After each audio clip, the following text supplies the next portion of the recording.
Alrighty. Well, as Bob just said, I'm Mark Chouinard. I'm K5YAC.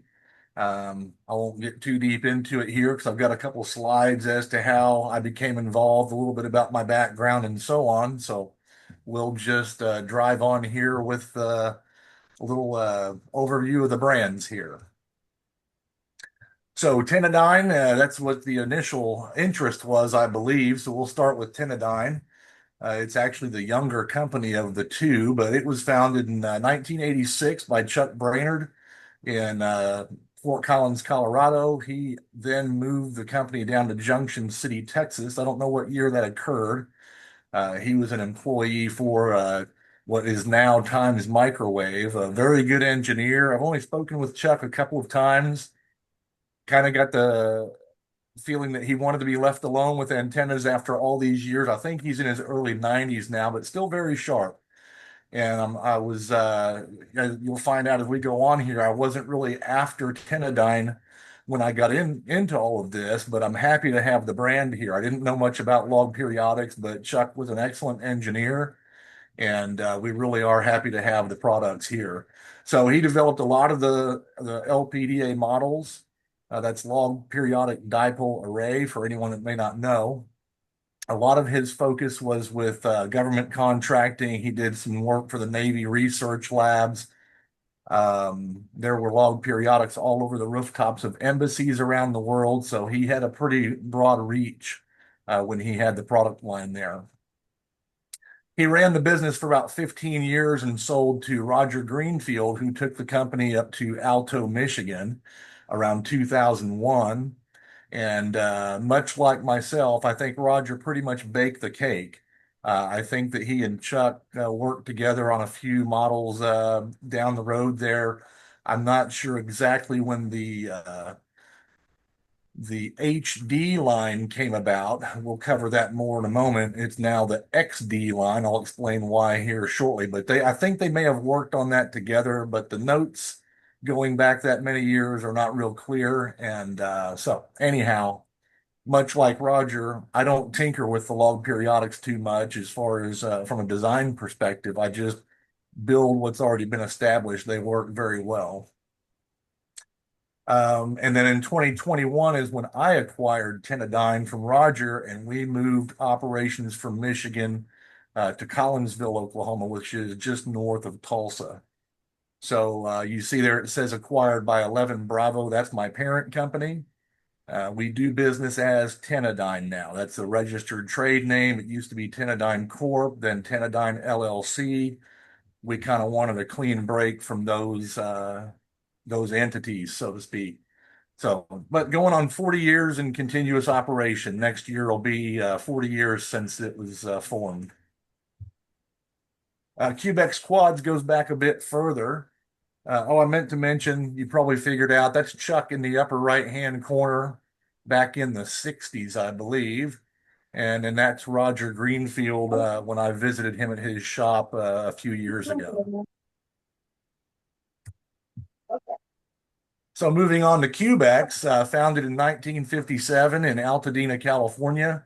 Their focus was on a few HF tri-banders. At the time, there were no work bands, so it was tri-bander kits and 11-meter quads, as far as I can tell. I don't think they were doing much in the way of VHF, UHF, and that's Carl in the upper right in the hat.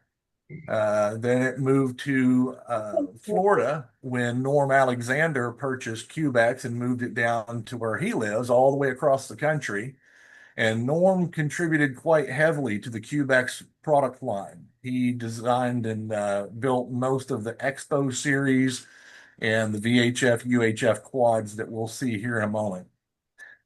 Let's see, he operated it for quite a number of years there. And Roger, who was already involved with Tenadyne in the antenna space, decided to pick up Cubex from Norm, and he took it to Alto in 2010. So Roger had two brands there for a while, about midstream in his antenna building career.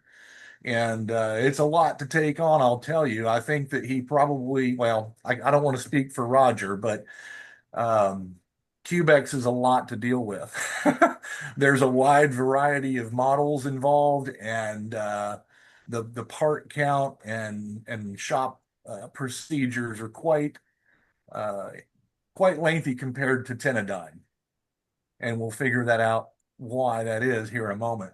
And then again, 2021 at the same time, I purchased Cubex and brought that here to Oklahoma. So just about 70 years. We're a couple of years away from hitting 70 years for Cubex in continuous operation, which I'm very proud of, by the way. That's really neat. I like that. So a little about me, 11 Bravo LLC. This was formed solely for the purpose of acquiring these brands.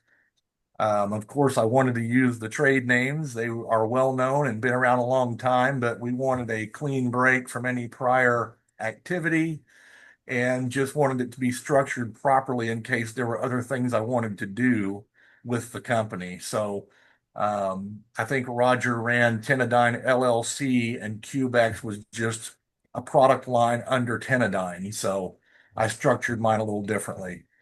A little about me, 1994 to 99, I did 5 years in the Army's 82nd Airborne Division. I was in the infantry for anybody who's a military mindset there.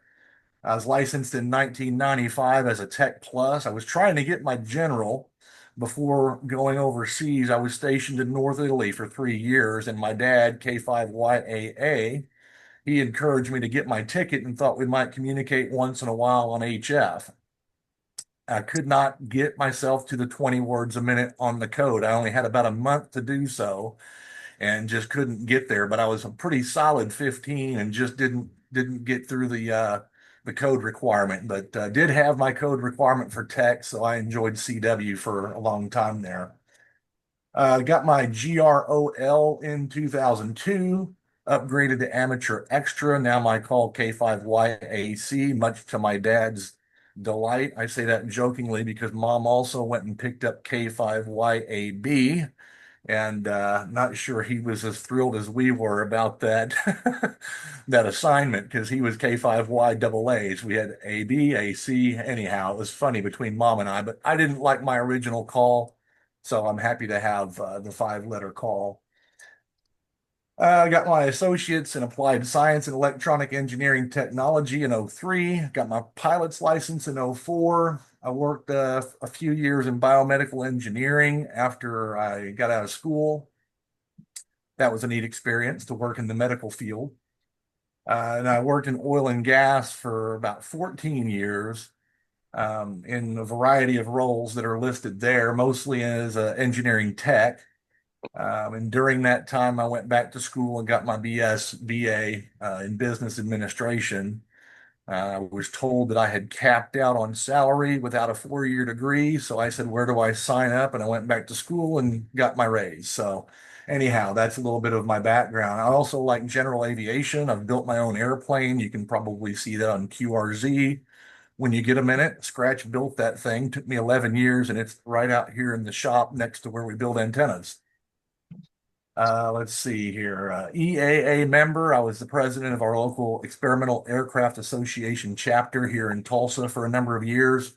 A great group of people. There's a lot of commingling of aviation and ham radio. A lot of my pilot friends are hams, and a lot of ham friends are pilots. So that's a neat, both very technical interests and hobbies that we share. I like model rocketry, RC airplanes, astronomy, shooting sports. There's just not enough time in the day to do it all. So there's a little bit about me. And the 11B, for those of you, you probably all know where Tulsa is, but right about on the map there where it says 11B is about where Collinsville is located in the northeast corner of Oklahoma. So originally, I was looking to be a customer of Cubex. I had scratch built several quads over the years, mostly smaller monobanders. I did a three element 10 meter at one point, was the biggest one I built. And when it came to HF multi-banders, I just didn't want to wrestle with all the mechanical aspects of it. I knew that Cubex had been around for a long time with a very good reputation. I was just looking to purchase a ready to build kit. And when I reached out to Roger, finally, after many years of kicking it around, He was looking to retire. He was no longer interested in building the big antennas. He did build a lot of logs still, but I think the big quads, he was just trying to spool down and use up his inventory on materials, and it was hard to get him to commit to build anything. And when I found out he was looking to retire, it happened to time well with the company I worked for, which was getting ready to relocate to Houston, Texas. And I didn't want to go to Houston. I had visited there plenty of times to know I didn't want to live there. And we had just built our new home here in Oklahoma that I wasn't going to leave. I mean, this is our dream home. We live in what we call a big barn dominium or a hangar home. So we're on an old timey grass airstrip with about 45 neighbors that all have airplanes in their homes. So nothing, amazing. We're not flying jets. It's all a bunch of home built and old timey Piper Cubs and so on. It's just a neat community, and we didn't want to leave.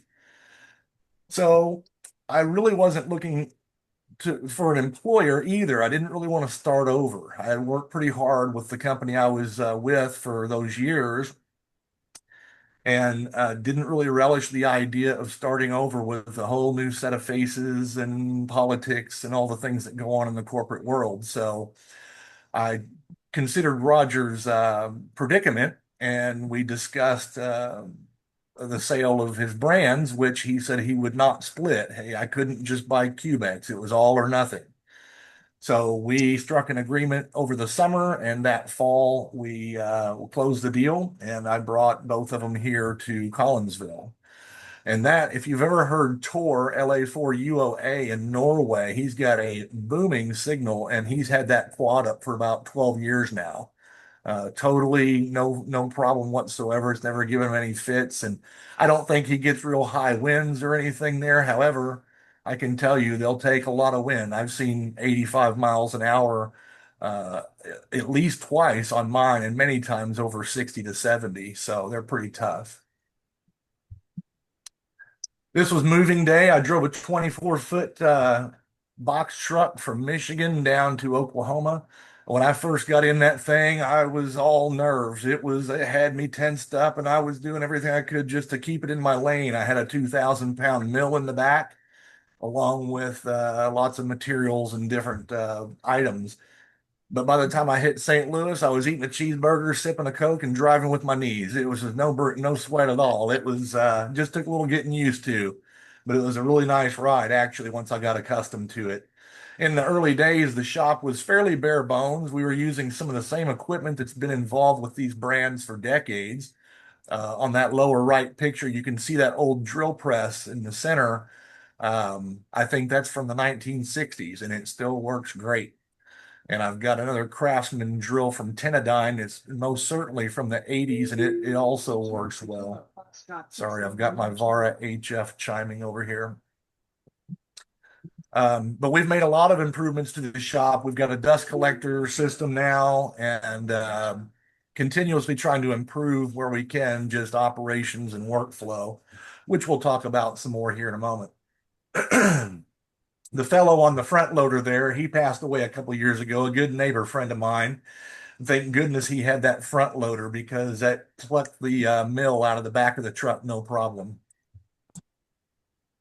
So as I said, we're located near Tulsa. There's a lot of oil and gas and aerospace industry work here, which is a good thing for us. There's a lot of shops and a lot of suppliers, and I kind of have my pick of several major suppliers for aluminum and different things that we consume here, which really helps us with the supply chain. We're not really single sourced on anything. And I'm pretty sure that I could take most of our sub-assemblies and have them made here locally if I needed to find another source. We purchase large quantities of aluminum tube and fiberglass tube about 3 times a year. Freight is super expensive. So our aluminum supplier, a well-known outfit out of Ohio, a subsidiary of Summit Racing. We all know who I'm talking about, I'm sure. Anyway, they sell large bundles of tubing, and we order a lot to keep the cost of the freight down, the back and forth, and so on. Same thing with our fiberglass. We are partnered with Max Game Systems out of Marietta, Georgia, and they've been really good to us. They like quads, and they actually sell some quad plans, but most of the time they direct customers our way for quads. But we're usually about 4 to 5 thousand linear feet per order, which pretty much fills up the storage space that we have for that material, and keeps the cost down by buying in bulk. So it's we do the best we can on keeping supplies stocked. We also outsource some of our work, like the hub assemblies on the quads. They come from the foundry in raw form, and the center needs to be bored out to slip fit onto the booms. We have a mill with a boring bar, but it does not make for a nice finish. So I have a friend who's an excellent machinist and has a very well-equipped machine shop in his at his home. And he used to be a prototype machinist where we used to work together. But nonetheless, he bores those for me on a lathe and does a very proper job, a nice clean finish on those. And we also have some plastic insulators and feed terminals and so on that are cut from sheets here locally on CNC routers and water jets. It's so much nicer. We can get creative with the dimensions, and everything is clean and deburred when it comes off the machine. So cuts down on our labor. And you might think that it adds cost to farm this out. It probably cuts cost because it's not as much of our time, and we're not wearing out blades and drill bits and so on trying to make these components. Another thing we did very early on, I placed one order with Bell Foundry out in California. I forget what town they were in, but a big foundry that's been there for a long time. They have made the hub assemblies for Q5YAC quads since they started building those in the 1960s. And it was expensive, not only to have them made in California, but to have them freighted to Oklahoma. So I looked around and I didn't have any idea, but a good friend of mine, oh, well, I say good friend of mine, how good could he be if I didn't know this? But I saw him regularly and had no idea that he owned an aluminum foundry right here in town. So I brought the molds home, and we took, quite a bit of the cost off of those, which helps us a lot. I mean, things are very expensive nowadays. All the raw materials are expensive, and shop labor and so on. It was fortunate that we did that because about 2 weeks later, Bell Foundry closed their doors for good. So had I not brought those molds here, I don't know if I would have ever seen them. And that would have been quite a pill to swallow to have those redesigned and remade. It's $2,000 to $3,000 per mold just to make the blanks. So I'm glad that we did that.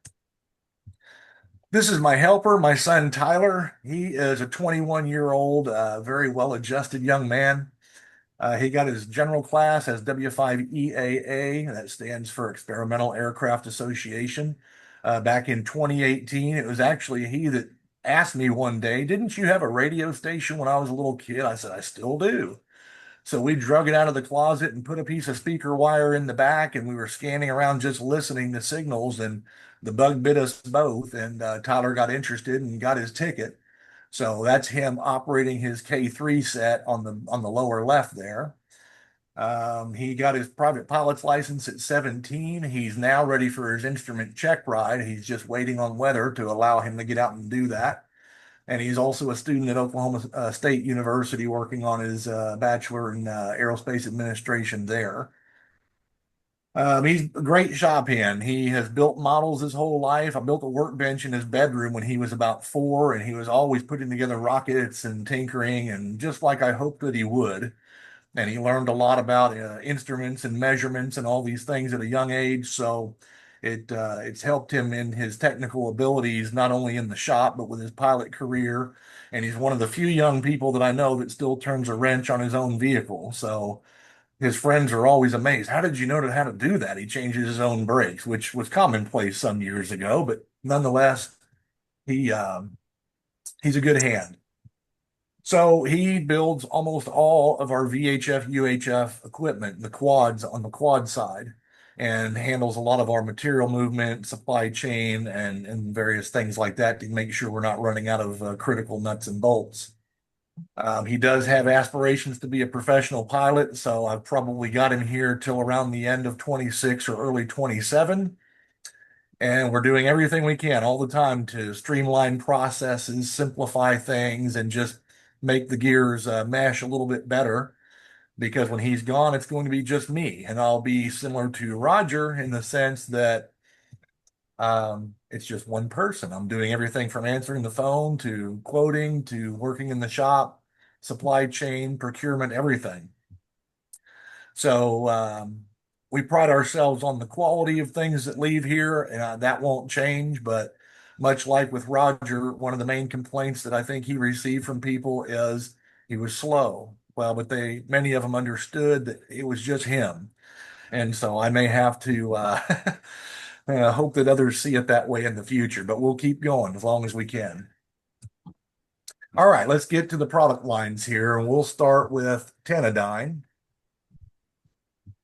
So the original T series, these go way back. There used to be some other models in this list that were just obsoleted out because they kind of did the same thing as some of the others that are already in production. I would say that the meat and potatoes of our product line, the T6 and T8, are very popular. They are manageable by most people with a lighter rotator and not as heavy of a structure. The T10 on up all wear trusses and they get quite large and a little heavier, but they are dynamite. I've got a friend in southern Kansas that has a T10 that he had before my involvement, and he occasionally beats me to the punch on chasing the DX. Now, I kind of attribute that to propagation as a funny thing. You never know, because I certainly have him beat on gain, but he's got that T10 at I think 70 feet, and it sings really well. He likes it a lot, and I'm glad to hear it. Typical coverage is 13 to 30 megahertz. There are some that are optimized for different segments of the bands, such as the T7. You don't get 20 meters, but you get a little bit more punch on 17 up to 10. Let's see. The longer booms and added elements typically give you a little bit more gain, a little bit better front to back, and also flattens the SWR. The T12 is really a spin the dial antenna. Not that you typically need a tuner with the others, but the T12 is just a nice operating antenna for those that can stand one up. They're all constructed of 6061 T6 and 6063 T832, which is common with most of your Yagis and verticals. For anyone that's put those together, you were probably handling 6063. And the Tenadine full length elements, no moving parts, no traps or coils, just no frills. They just seem to work very well. Moving up the line a bit is the XD series. These used to be called the HD series. I didn't really like that because it suggested that they were heavy duty, which might suggest that the original T series are not durable or not heavy duty. And that's not the case at all. The original T series are very robust. So I changed it to XD, which pretty much went unnoticed by almost everyone. The specifications are the same, the build is the same, the manual is the same. I just didn't like the HD moniker because it, I think, cast a shadow on the other products. So these are built on larger 2-inch and 1 3/4 inch square tubes, very durable, and they need to be to support the longer 10 megahertz elements and the longer boom lengths. As you can see, the T14 is pretty large at 42 feet on the boom. The picture on this slide is actually a T12, which is about 12 feet shorter than the T14, and it too is fairly big. You can see those guys up there, and that's a big antenna as well. This is a little bit about how they're put together. There's a cold boom and a hot boom design in the LPDA world. In the cold boom, you would typically see a single boom of some sort, round tube or whatever, and then a series of lattice that will crisscross to feed the elements. Um, Lots of points of failure with that. I'm not trying to be critical of any competitors. One or two of the very well-known competitors that built those are no longer um, producing them. Uh, but Chuck chose the hot boom design, which I think is really neat. It's very tough. And you can see how an upper and lower boom work in tandem to feed the elements that are offset for the proper phase orientation. So there's one on the top boom, one on the bottom. You attach the center conductor to the top and the shield to the bottom and get your proper phase. The insulators that hold the two tubes together are type 1 PVC, and I've been very impressed with that material. We make our HF terminal blocks out of the same stuff, the boom to mast insulators. Every insulator that we make or use are made of this type of material. And I've seen guys that have had this out in the sun for decades, and they pull it down, and they're typically not cracked to pieces. The edges will be stressed or weathered a bit, but they're oftentimes reusable. But most people choose to replace them if they're doing some kind of service because they're not that expensive, but a good durable insulator material. And the boom spacing is maintained by these insulators, and that's what gives the proper impedance to where we can direct feed at the front of the antenna with 50 ohm feed line. And you can see it's 6061 T6 square tube for the boom. Likewise, we have 6061 aluminum tubing for all the root element segments where strength is really key, but all the extended lengths out to the tips are 6063. It cuts the cost by a lot. 6061 T6 tubing is very expensive in comparison. I've had guys ask, can I build the whole thing out of 6061? Sure, I can, but you wouldn't want to pay me for it. And so the 6063 works just fine. Like I said, it's what you find in most of your Yagis and such in the amateur world. And we just like to have the 6061 at the root for some added strength, and it seems to pay off well. So why a Tenadyne log? Well, the proven durability and the high strength that they demonstrate with the type of materials that have been used. Um, Very broad banded on a single feed line. As you'll see with the quads, a multi-element quad requires multiple feed lines. This type of antenna uh, is a single feed and gives you nice broad banded coverage. There's again no moving parts, no lossy coils. It's just a series of dipoles.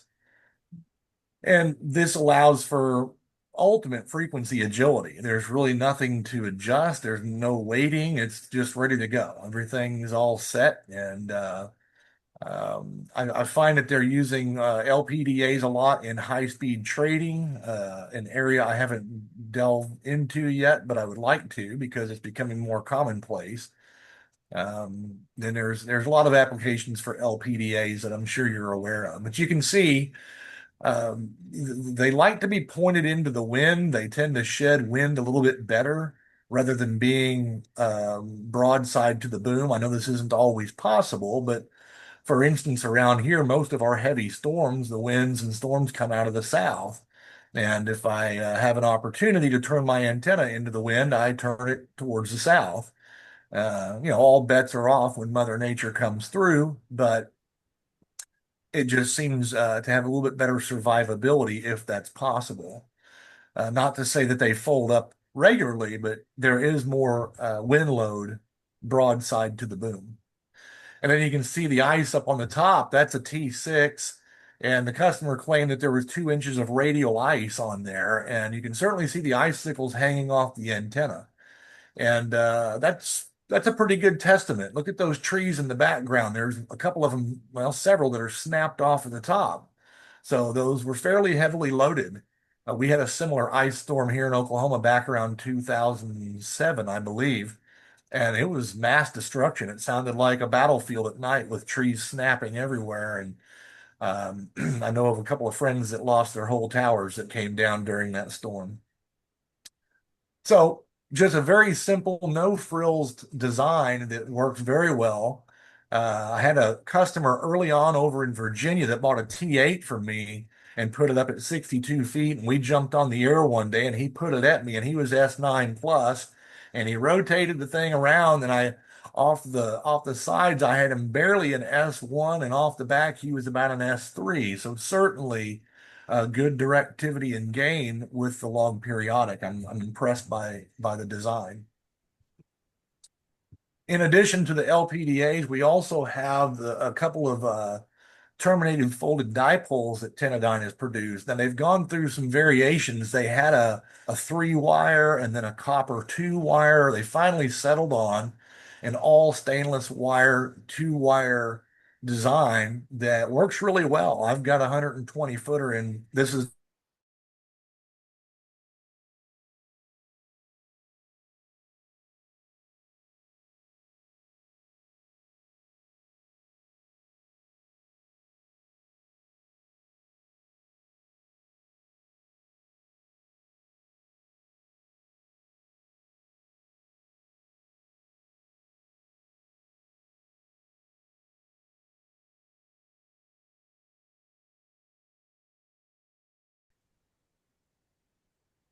they like this for the frequency agility and the good power handling. It'll take about a kilowatt on digital mode, so certainly adequate for national net controllers and the type. So again, high quality materials. We source everything we can from the US. In fact, I don't buy anything from Amazon or Temu or Alibaba or any of that. I don't care about the cost in that regard. I am a proud American, and we purchase material in the United States. And if that costs more, so be it. I'd rather deal with stateside suppliers. Now, where all of them get their materials from, I don't know. But I like DX Engineering, Max Gain, Texas Towers, and those types of outfits. I choose to do business with them, and I think our customers appreciate the quality. So you can see more at the Tenadyne website. We're just tenadyne.com. There's the whole product line is there. There's some better coverage of the company history, some design notes that I found that Chuck had prepared that I copied over to the web that I think read pretty well for anybody who's interested in this type of design. Let me get a sip because Cubex is pretty deep. Is everyone okay there? Am I going too fast, too slow? I know we got about 25 minutes left here. No, you're good. Okay. So Cubex started out with the Mark series and the Skymasters, and like I said earlier, some 11-meter quads. And these go back quite a ways. You can see that old advertisement from CQ magazine there. I think that was probably in the 60s, where they had a tri-band Mark III. We still make a tri-band Mark III. It's not my favorite antenna. I don't like the 3 element for mechanical reasons, but some people, that's what they want, and they work well. So these are available in 3 or 5 band models, 6061 T6 booms, either a 2-inch or a 3-inch OD boom. We have heat treated hub assemblies that I mentioned we produce at a foundry here in Tulsa. The US fiberglass is actually from a mill in Ohio that I purchased through Max Gain Systems. And the Mark series is completely ready to assemble. The spreaders are drilled, the wires are cut. It's just take it out of the box and lay it out in your yard to assemble it. And the Skymaster is a little bit different. It's an identical antenna kit, but the spreaders are not drilled. And instead of wire elements that are pre-cut, you get a long spool of wire. So there's some more work involved, but it reduces the cost for the operator if he doesn't mind drilling his own holes. Some guys want to tinker. They want to see how their model works, and they can use spreader blanks for that. But the instructions read very similar, and all the dimensions for our Mark series are illustrated in there. So if they wanted to build to our specification, they can do that. The Mantis is a beast. That's our largest quad. In fact, it's our largest antenna, period. You can see the fellow on the scaffold. That's Neil King, VA7DX up in British Columbia, when Wow. he assembled his Mantis 7-band Mantis. So he's got 10 through 20, 4 elements on those bands, and then 2 elements on 30 and 40. And I'm sure, much to his neighbor's delight, they built this thing in the front yard and then lifted it over the house with a crane. So it is now in have an SCC club station. In fact, they've got two of them there. The picture on the right is one of those two 80-foot towers with Mantis 7-band quads up top, and they are awesome. I really kind of had my heart set on one for a moment, but I've got a 55-foot tower, and it would have worked, but it really needs to be up a little higher, and just the physical size of it, I got cold feet. I'm happy with my four element 10 through 20, but it's a monster, and there's several of them around the world. So the Magnum CB series, those are still very popular. I got to tell you, CBers are maniacs. These guys, their very first question every single time is how much power can it handle? And I kindly tell them that we've designed these to meet the full legal limit in the amateur world, which is a kilowatt and a half. But I tell them also that I know of many CBers that are hitting them with 5 to 10 kilowatts with no complaints. I don't encourage that, but I know they're going to do it anyway, and I want them to use our quad, so I know they'll handle quite a bit. We have a 2 element, a 4 element, and we also have plans for a 6 element. And by that I mean they were in production at one time, but those are built on a 29-foot boom, and we no longer can we find 15-foot lengths of aluminum tubing. It's all 12-footers now.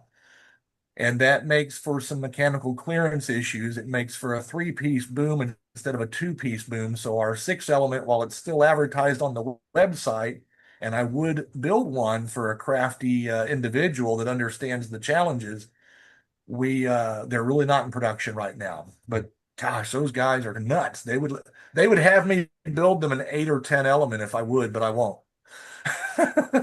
So the 11 meter has been around for a long time, obviously. The Expo series, this is the more economical line if you're looking for something in the higher frequencies, 10, 12, 15 meters, and so on. They can be constructed on aluminum square tube with spreaders that pass through. They're all secured with stainless steel machine screws. They're very durable. I have a customer right now who's asking me if I can build her an Expo with 10, 15, and 20. Well, I cannot. That's what the Mark and the Skymaster series are for. They're built up a little more robust with the proper mechanical assemblies. I mean, we could do it, but I just don't know how it would hold up. And the Expo series has been a little bit of a thorn. This was this was Norm Alexander. He was a great design guy. He loves to play an easy neck. He loves to build prototypes. And I do too. But running two product lines, Norm wasn't doing that. So I don't have as much time as Norm did to do R&D and to lay up prototypes and test them and do all this stuff. I like that stuff, but I just don't have as much time as he did for it. So it's been a little bit sticky because some of the build specifications and all that were lost in translation between Norm and the next owner and myself. And as much as I've tried to decipher, I don't want to guess at any of it. The last thing I want is to ship a quad out of here thinking that I had everything nailed up properly and the customer's unhappy. So nonetheless, we still offer those, and hopefully in the coming years, I'll find more time to kind of broaden that particular portion of the product. There's 53 products in the Cubex product line, so it's a lot to manage because they're really not all built the same. This is we have several antennas in the 6 meter line. This is actually my 6 element 6 meter killer bee, and it's built much like an Expo would be. You can see that the spreaders pass through, they're reinforced in the center. They're held in place with machine screws on a square tube boom. That is a laser beam. Um, Several customers love their killer bees. And so I was really eager to try one out. I just hung that up about 2 weeks ago. Unfortunately, the bands have been crap ever since. I can't wait to catch a good 6 meter opening to see what I might do. A lot of D expeditions are running 6 meters, and I never have been able to get them on those slots, but that'll change with this, I hope. It's at 50 feet. and gets out pretty good. I have worked into the Caribbean and across the U.S. some, but no major openings so far. VHF, UHF, mono, dual, and tri-banders. There's a bunch of them. From our Centipede 10, which is a 10 element 70 centimeter, our Mosquito 6, a 6 element 70 centimeter. We've got several 2 meter variants from 2 up to 8 elements. The one in the center there is our 2 and 70 dual bander. There are 8 elements on each band. The upper left is a new one that we did just put together over the past winter, and that's our GMRS quad. It's a 4 element GMRS quad. GMRS is 462 to 467 megahertz. It has become very popular. It's a licensed service for those that aren't familiar, but there's no testing requirement. It's basically a family license that you purchase for $35, and most people are on HTs, but GMRS repeaters are all over the place, and a lot of people like those. And some people just can't get out as well as they would like with a ground plane or a rubber ducky. So we were asked by a lot of people if we would do a quad, and we finally did. I've got one up right now, and it works great. So I mean, it's a simple 4 element mono bander, but designed specifically for the GMRS band. Why Cubex? Well, I'm not sure how many of you are familiar with quads. There's not that many quad companies in the world, and we're the only one in the United States, I believe, that services the amateur radio community. I think there's a couple others that focus on 11 meter. But in my opinion, they are inferior, and it all comes down to the quality of the materials. I've seen several of the hub assemblies for a lot of the HF quads. I'll just name a foreign outfit status quad. A lot of people like them. I think they like them because they're in their backyard in Europe, but they wouldn't stand up to the type of abuse that our quads will. I'm certain of that. And quads have a reputation of being fragile. Everybody remembers the days of bamboo spreaders and so on. And certainly those days, it was a different story. Bamboo gets brittle in the UV. Even if you protect it with inhibitors and all that, it eventually dries out and rots, and it's going to fold up in the wind or under ice. That 2 element 5 bander on the bottom left, forget the call sign. He was a K0 up in Missouri.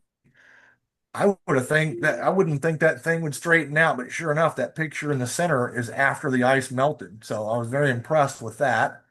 And then Wow. there's a 4 element tri-bander on the upper right, again looking like quite a mess with a lot of ice on there, and it straightened up just fine as well. So I think the heat treated hub assemblies that are incredibly durable, uh, combined with fiberglass, modern day fiberglass tubing that's got very good UV inhibitors in the resins, kind of changed the game for quads. They still have a poor reputation. People think they're going to fall apart in the wind. I live in Oklahoma. Mine sees wind all the time, and I've never had any issues with tuning or mechanical failures or anything. So I'm very happy and pleased to have Cubex quads here and Tenadyne, and it's been gangbusters ever since I put that thing on the air. The first DXpedition that I chased after I got my quad up was the TX5S guys on Clipperton, and I ranked number 40 in the world with that thing. I was excited. It is a pile up buster. So again, high quality materials, all from the USA. At least where I source them from is from the USA, and we strive to do that. Again, more information on the Cubex Quads website. Lots of history and information about quad feeding and icing and different configurations there.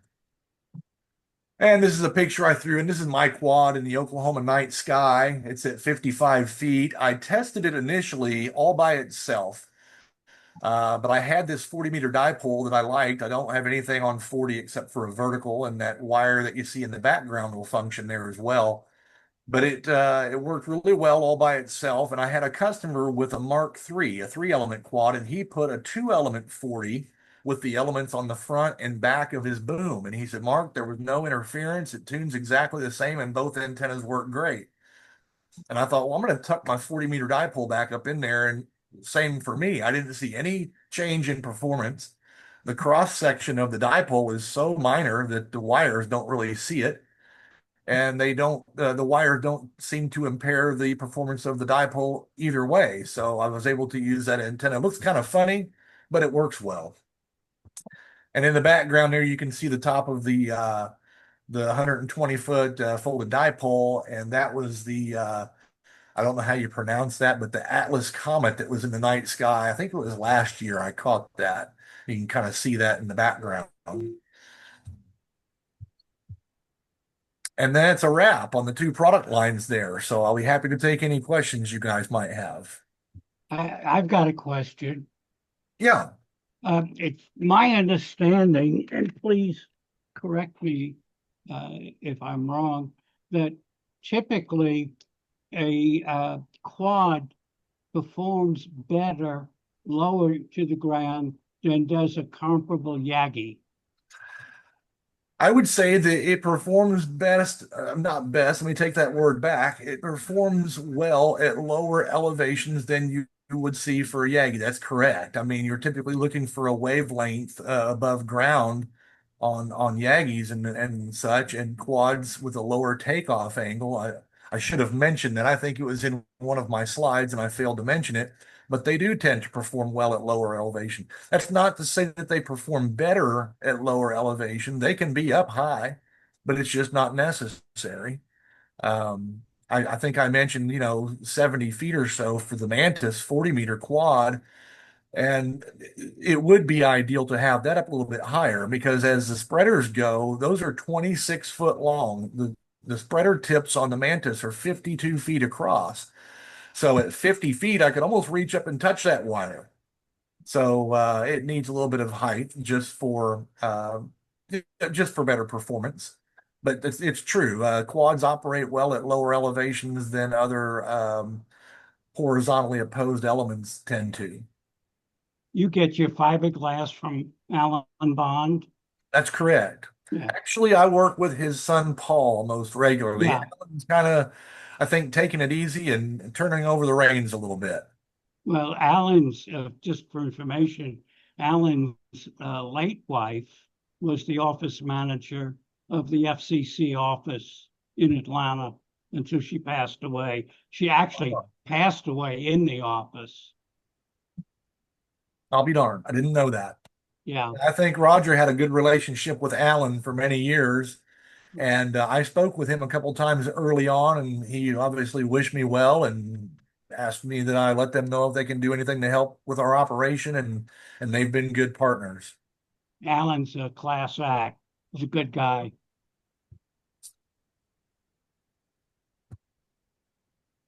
I hmm, Yeah, go ahead. sorry, yeah, Mark, it's Jonathan Guzera DVJ from the UK. Very good. No, enjoyed the presentation. Thanks very much for that. I can't stay very long, so I just wanted to appreciate that before while others ask questions because it's getting late over here. It's nearly 10 to 10, and I've got some things to do before I retire for the night. It's really hot over here at the moment. We're having a bit of a heat wave that's not custom for us here. And we're getting temperatures at sort of 35 during the day and 25 at night, so it's not great. Um, yeah, very good. I just wondered, do you ship much to the UK We at all with have. pro? Yeah, We have. It's tricky. And if you look on the website under, I yeah, think the shipping page, what I like to do whenever we can to help customers with the cost is to help them source the boom material in their local area. That is the most difficult thing to ship because of the length. And if that can be sourced locally, we can save a bundle.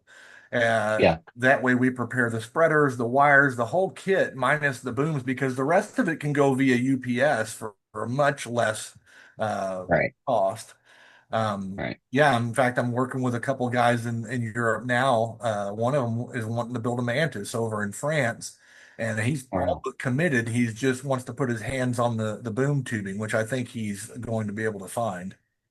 So right, it's like a right. 76.2 millimeter equivalent. 75 millimeters would work. I don't know what's common over there, but it needs to be very close to 3-inch OD for our hubs to fit properly. Right, right. Okay, no, that's interesting to know. I don't think I'll be adding any quads or log periodics in the short term, but if I do, I now know where to come. So excellent. Well, we'd be glad to help you with that. And again, I don't make a habit of bad mouthing competitors and so on. I've just looked at some of the assemblies, and as a customer, I wouldn't be interested just because of some of the mechanical concerns I've had. That's All what right, drove me to QBEX. It wasn't so much that they were a U.S. company, although that helped, but the mechanicals are superior in my opinion. And it's not just right. because I own the brand. I was looking to be a customer originally, so that was Yeah, well, when it comes to antennas. I mean, we don't want to spend our time working on them. no, we want to be using them. Thanks Yeah. very much, Mark. Very good night to you and everybody else. Well, We'll see thanks you all for Have a again good one, attending. next time. Jonathan. Thanks, John. And Mark, Mark, to give Mark, a thank brief, you. Thank you for your presentation. I just wanted to let you know, one of our regulars who isn't here right now, he goes to visit Tor. He's been over, him and Tor have been buddies. Tor and this Sure. guy's wife are from the same village and stuff. So he was just over there, I don't know, Yeah. within the last year and stuff like that. But yeah, whenever Tor gets on the air, we talk to him from here and stuff. But he's actually gone over to visit him because he's from over there. Very cool. Yeah, Tor's a good guy. In fact, I brought the companies home in October of 21. I barely lifted my head for a couple of months, but on Christmas Day that year, I thought I'm going to take a day off. I need a break. And I came out and I turned my radio on, and I had a hex beam up at the time. And there's this booming signal on there, and it was Tor. And I was just tickled pink to hear that he was running a Mark IV 5-band quad, which is what I wanted for myself. It took me over 2 years to build my own quad. When we got the operation here, we hit the ground running, and it was several months for us to catch up on back orders and then just to kind of keep things flowing and get organized. It was a long time before I had time to work on my own projects, but it was really neat to hear Tor on the air. I had never talked to him before, but that was quite a Christmas present. Yeah, he's a regular one on 10 meters when it's open He's and stuff loud. like that. Yeah, yeah, he's loud. Mark, I Yeah. have a brief testimonial. The first antenna that I built was in a workshop scenario. It's shortly after I got my license in the 50s, and I built a 2 meter quad, and it was PVC and bamboo. It was out in the elements. It lasted probably 40, 45 years in the elements before it totally fell apart. But at one point, a friend of mine, Alan, AA60W, he was about 40 miles away. He had a Sunday night net, and he was 2 mountain passes away from me. And I have my cubic quad about, at most 10 feet off the ground. He could rotate his Yagi around, pointing in my direction, and we could actually communicate. I think I was putting out about 25 watts, and we could communicate clearly. The rest of the people in his area couldn't hear, but we could hear each other through those 2 mountain passes, and that really impressed me. One of these days, I'll build another one, maybe one of yours. Yeah, hey, they work great. We'd be glad to put one together for you. I've got the Scorpion 88 up on a mast here. That's 8 elements on 2 and 8 on 70, and it's wicked. I mean, it gets out really well. And when I was in school, we had a wireless communications class, and our instructor was a ham. I had him for several of my electronics courses there. And one of the projects in that wireless course was to build an antenna. And the standard was it was a Yagi. I can't remember if it was 7 or 9 elements. I forget, but that was our standard. And of course, that was our instructor's antenna, and it was going to be at the top of the list. I did a, oops, I'm sorry, I have another radio running. I did a 5 element quad for 2 meters and edged him out ever so slightly on the field strength meter, and he fudged it, and I was underneath. But I saw the needle, and several of my classmates did as well. And I've been a fan of quads for a long time. They are big. I mean, in some regards, they're big. When it comes to turn radius and boom length and things like that, they really aren't. But physically speaking, I should have shared a photo of us putting my quad together. It's a beast. It's not a one-man job for sure. The quad that I had was very small. I think it was a total of 4 beams, and I would guess the main boom was probably guessing 6 feet and no more than 6 feet wide. Um, any of the squares. Yeah, yeah. The Scorpion series, like the 2 meter 8 elements, it's on a 96-inch boom, and so it's 8 feet long. And the largest element being the reflector is probably about 26 or 28 inches across the spreader. So it's not real big. Lightweight, can be turned with a lightweight rotator. In fact, I originally put this on the top of a mast with an RCA television antenna rotator that I got off Amazon. I thought, well, this is great. This thing's $100. I don't need a fancy rotator for VHF, UHF. And the windstorm came along and broke that thing in half. And I mean the rotator. The antenna survived, but the rotator top was broken right off the motor. It was cheap. And I should have known. Now I've got a Yaesu 450 under it and it doesn't flinch.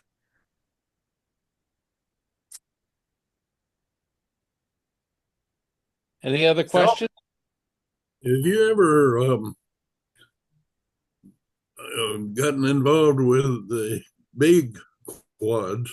I mean, not quads, the logs that were similar to what Collins used to make. I have not. I can tell you, let me see here. I think I might have had a picture of something. I know that Chuck was involved, and I do have plans that he prepared.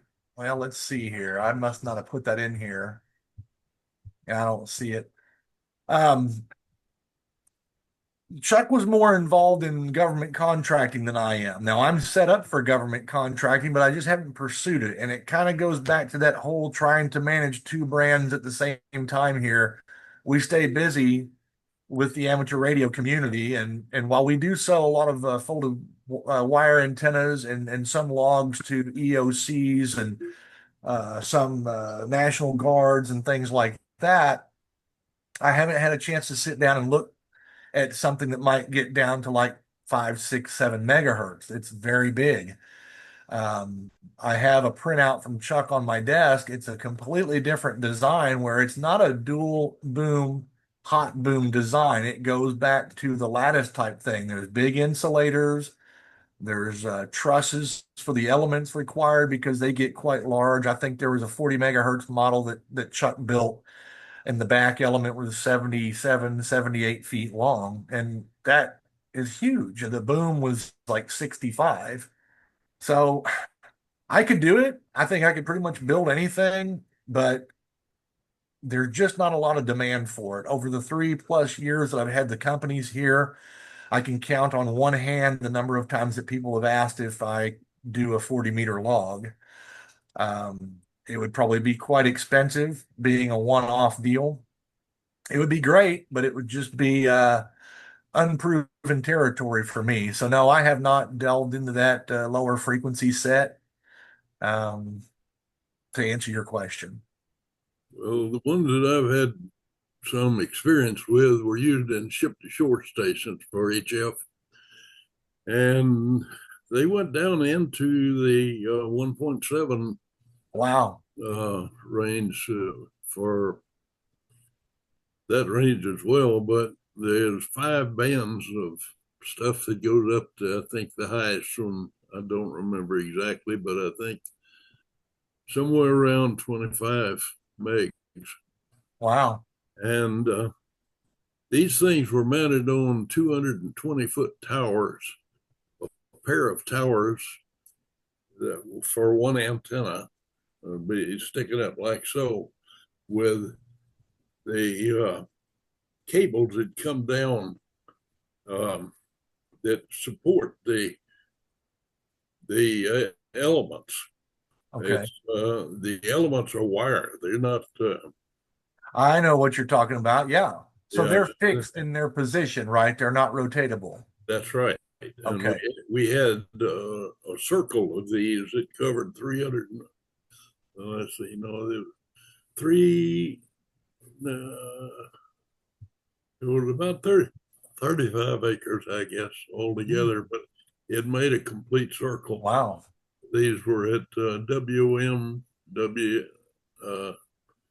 let's see, KMI, and anyway, the three stations that we use for ship to shore for AT&T's stations in Florida and New Jersey and California. Pretty cool. Those were put in 1972, 1973 time frame. But they had a 200 ohm, well, 50 to 200 ohm transformer in the front of it on an 8-foot pole, and the outer supports for the elements spread from that port at the front up to the top of these 220-foot towers. Wow. And there was a circle of those that were every 30 degrees. So that was quite a sizable. I'll bet. That sounds amazing. It was part of a 311 acre antenna field on the one in Florida. The rest of the field was occupied with rhombics that were point-to-point operation into the Caribbean. Huh. Pretty neat. Yeah, I've seen some of the Collins type antennas where they were built with the boom was tower structure for support these big long periodics. I know that Chuck he had built several for military installations. There was one at Fort Bragg when I was there. I'm pretty sure it was a Tenadyne log, but I didn't know it at the time. I was a brand new ham, never heard of Tenadyne. And looking back at just recollecting on my old memories, I'm pretty sure I've got pictures of the old Mars station there. And when I saw pictures of the log that, well, actually there were several of them that Tenadyne built, that Chuck built back in the 90s. I'm pretty sure that those were his work. But yeah, I can show a picture of a government LP that was in a FAA site near down here in Southern California. If you want to give me a share a yeah, minute. let me get off the thing here. And there you go. Can you see that? Not yet. Oh, here we go. How's that? Nope. No? No. Yeah. Mark, while he's doing that, a quick question. Why would you want to jump out of a perfectly good airplane? Well, I don't know. I was young and dumb and seemed like the thing to do. I don't regret it. It changed my life. Yeah, that's a monster right there. Oh, you got it now? Uh-huh. Yeah. Yeah. They took that down a couple years ago, but I think the boom is 60 feet. Yeah, that seems about right. I think that's what the one at Fort Bragg was. It was a 60 or so foot boom with a 70 some odd foot back element. It was probably 2 to 30 megahertz. Wow. Wow, Yeah, that the looks state of great. Oregon had one for their military thing, but they've taken theirs down too. It was in Salem, Oregon. Well, pretty cool. I've got a bit of an antenna farm going on here. I'm only on 2.5 acres. My brother lives next door, and we're on an airport. I'm about 300 foot off the center line. And when I first stood the first tower up, the neighbors were all concerned. They're like, "You going to put a light on that thing?" I'm like, "Well, I'm not required to." And all this back and forth. And they were all, kind of getting a little disgruntled at the thought. And I thought, well, that's just too darn bad. When I moved out here, we bought land that was outside the fence line of the airport proper. So it was ag land. We could kind of do whatever we want. But I'm a pilot and I didn't want to be unneighborly, but I also understood that my 55-foot tower was shorter than some of the trees that are around my yard. So I'm like, where is the big problem? And once it all got stood up, they were all fine with it. I've got two towers up now, and neither one of them are really tall. And when I bring them into the shack and show them what all I'm doing in here, they're just blown away with it all. So they think it's neat now, but at first there was a bit of concern. Somebody suggested that I put a red light on top. I said, well, I'm not really required to at that height. And we have red lights at the end of our runway. I said, the last thing I want anybody to do is mistake my red light over here for the end of the runway at night. So we didn't do that.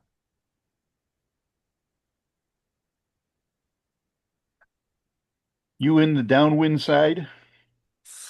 It depends on which way the wind's blowing. Yeah. Yeah, I would be on the downwind side if it's coming out of the north. Yeah, I'm west of the runway about 300 feet, and we've got a series of taxiways to the homes that get us out to the main runway. It's all grass. It's a bunch of old-timey stuff here, but it's a fun neighborhood.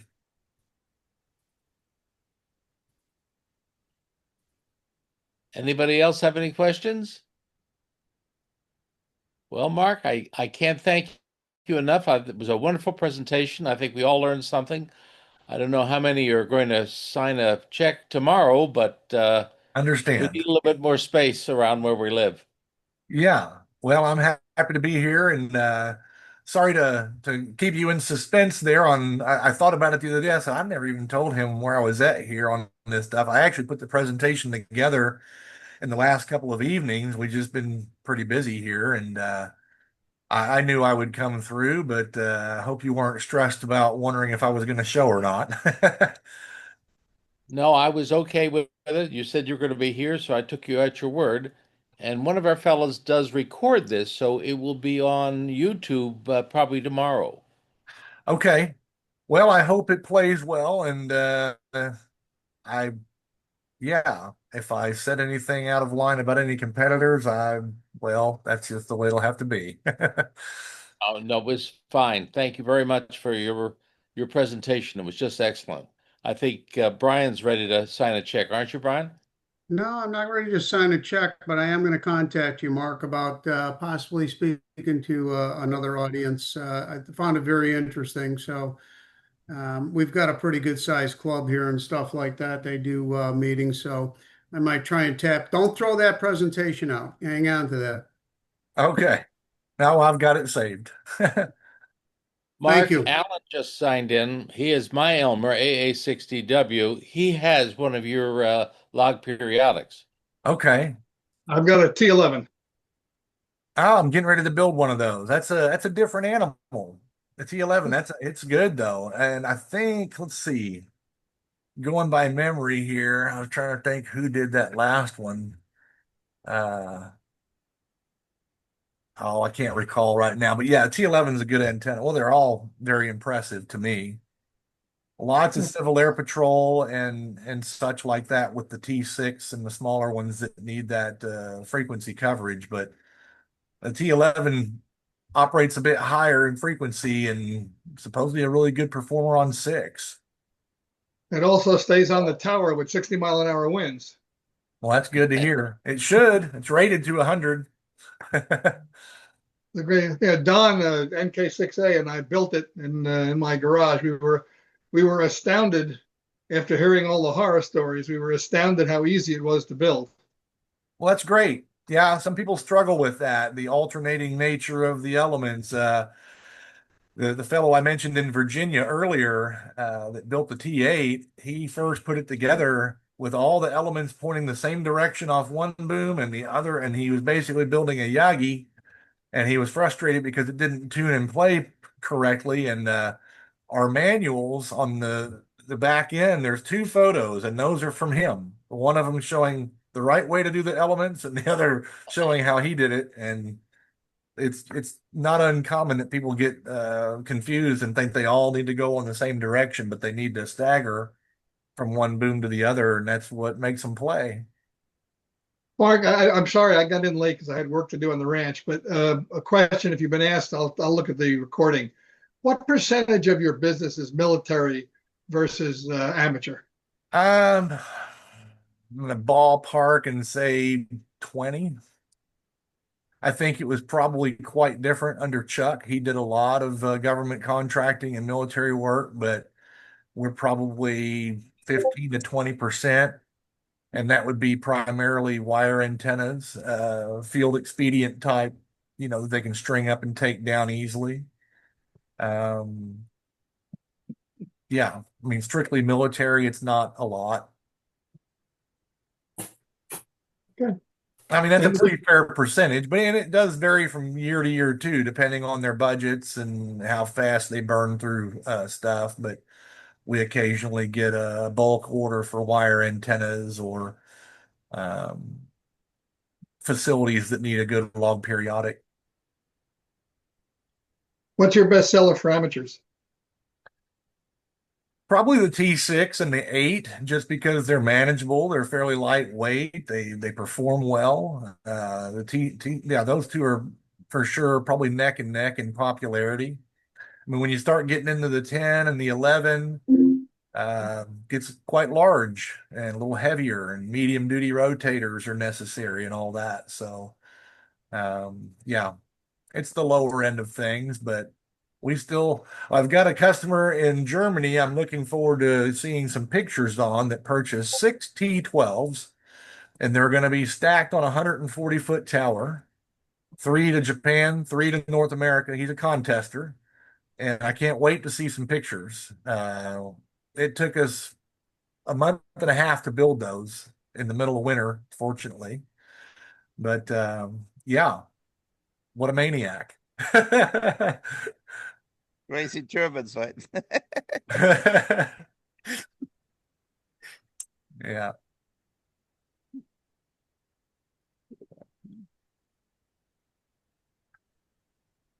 Well, I would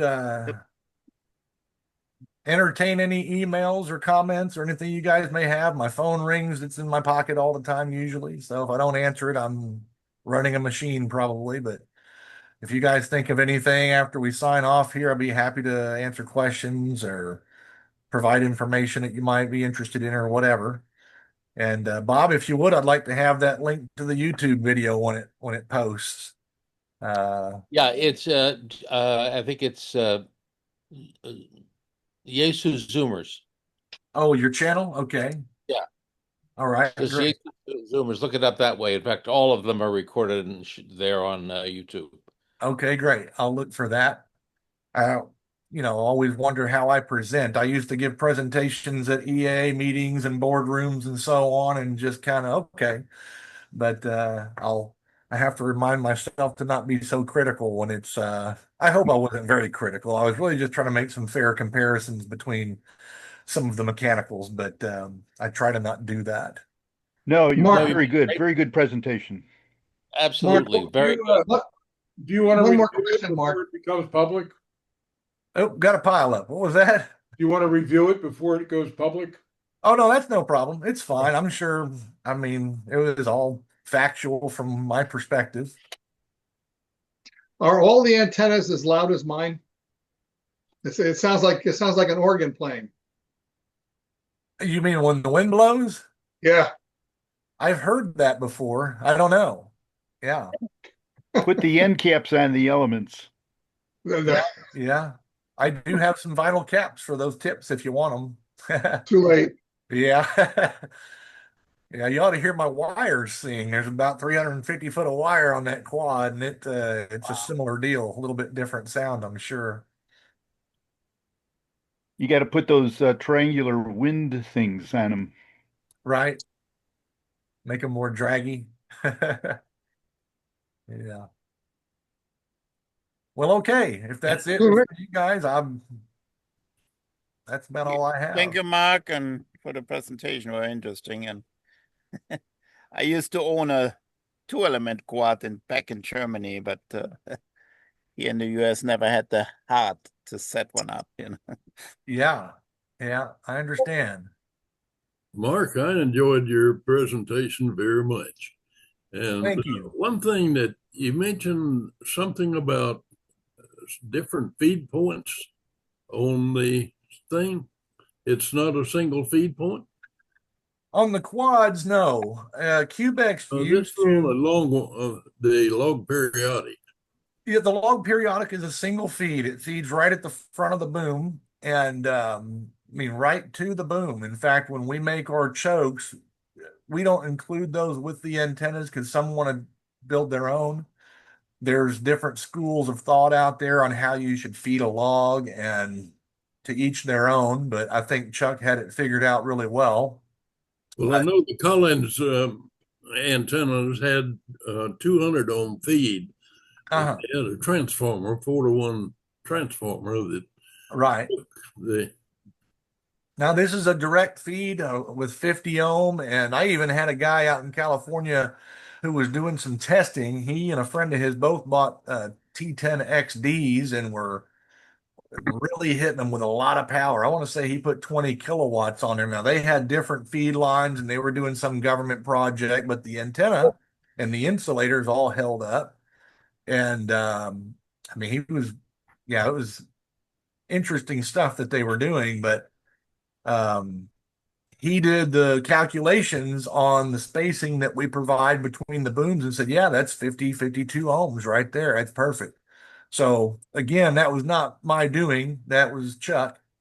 And he just with the surface area of the square tube and the separation that he chose, that's where he wanted it. So we could direct feed with 50 ohm. well, the ones that we had down there were set up with the 50 ohms out to there on the cable, of course. But then they went through that transformer at the feed point, and then it fed alternate from one element to another. Right. They were spaced at different frequency ranges throughout the length of the boom. Right. Which, That's more like, and I can mention this name, they're no longer in business, but Cushcraft, that's how they did their log periodic. They had a cold boom log that was fed with that lattice like you're describing. So the elements are fed with a feed that runs down the length of the boom. I would prefer not to have that. I mean, once I learned a little more about log periodics, I'm really pleased with the Tenadyne hot boom design. It's pretty cool. well, it's been a real interesting presentation. We appreciate you coming and talking to us. Well, my pleasure. Thanks for having me. Thanks, Mark. All righty. Thank you, guys. Is that Thanks, the Bob. end there? You're welcome. Thank you all for coming.